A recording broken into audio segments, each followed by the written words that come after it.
we're going to talk about the different pickleball tours. There's a bunch of them today. I mean, you got the PPA, which is the Professional Pickleball Association. You got MLP, which is the newer one. Major League Pickleball, which is more of like a team-based atmosphere, and then you got the APP. The biggest one on stage, I would say, is the PPA. That's kind of the more professional one.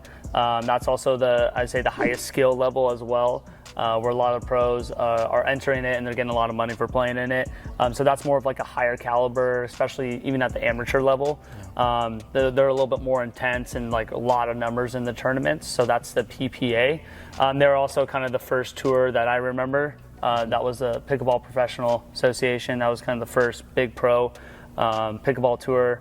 The second one, I would say the APP is more, I kind of view it as kind of like a minor league a little bit, maybe a little bit less talent in that retrospect. But I think what's really cool about the APP is that there's always different guys in there. So you're always seeing different matches and different results and, new underdogs coming into the pickleball scene. And then you got the MLP, which is kind of the newer kind of style, which is awesome, which is more of a team-based format. So you got 4 people on the team, so you have 2 guys and then 2 females, and you play 1 match of female doubles, 1 of men's doubles, and then you play 2 of mixed. And then at the end of that, say if you tie, there's this really cool thing called the Dream Breaker, which is cool, everyone loves it, where they have to kind of hash it out and they play singles. So everyone plays 4 points, and you play to 11, and you got to win by 2. So different also format for scoring, it's rally scoring. So that's kind of the newest kind of wave in the hype, MLP, which is really cool. So it kind of brings that team base and it makes it more like intense. And I would say a lot of the pro players are really into that right now. Is there anything you'd like to add there, Mike? Yeah, so when I was first starting out in pickleball, I just asked myself, which tournament should I sign up for?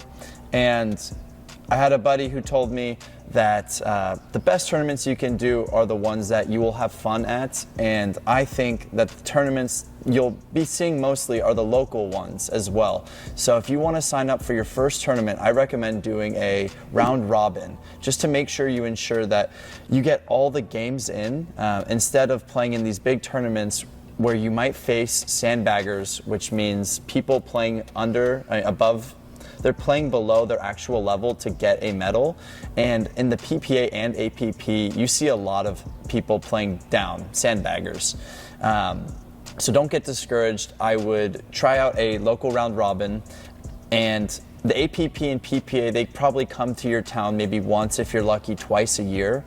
So that's something to look out for if you are planning to play in this big event, to plan it beforehand. The spots tend to fill out quickly, so you might not get the bracket you want. And yeah, if I was trying to break into the pro scene, I would definitely recommend the APP. The PPA signs the top pros in pickleball, and you'll have a better shot at making a run in the tournament if you are playing at APP.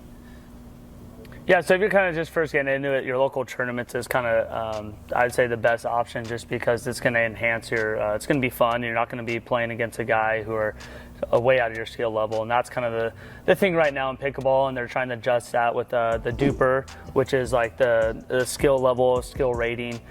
So for those who are newer into pickleball, you have these different levels, and people in tennis, it's the same thing, so you'll kind of get the same, be familiar with it. So 3-0 is kind of like beginner level. 3-5 is kind of like in between intermediate and beginner. 4-0 is kind of like in that intermediate kind of range. And then when you kind of face someone like 4-5 or 5-0, they're kind of like advanced. So it's a little bit more structured of play is the difference between the two. So the duper is just a skill level that kind of takes your results and puts it into kind of skill level. So if you're playing someone who's like a 4.6, that means they're a pretty advanced player. Or if there's someone who's like a 3.2, they're kind of more almost on the verge of a kind of beginner, advanced beginner, I would say. And the reason, like how you kind of, progress and you do better on your duper rating is if you play some tournaments that are duper kind of related with the tournament. And if you do really well, your points are going to go up. So that's kind of and the reason for this too is they're trying to reduce that sandbagging, is what we talked about. So they're trying to make sure people are in their same kind of skill level, so people aren't dropping down.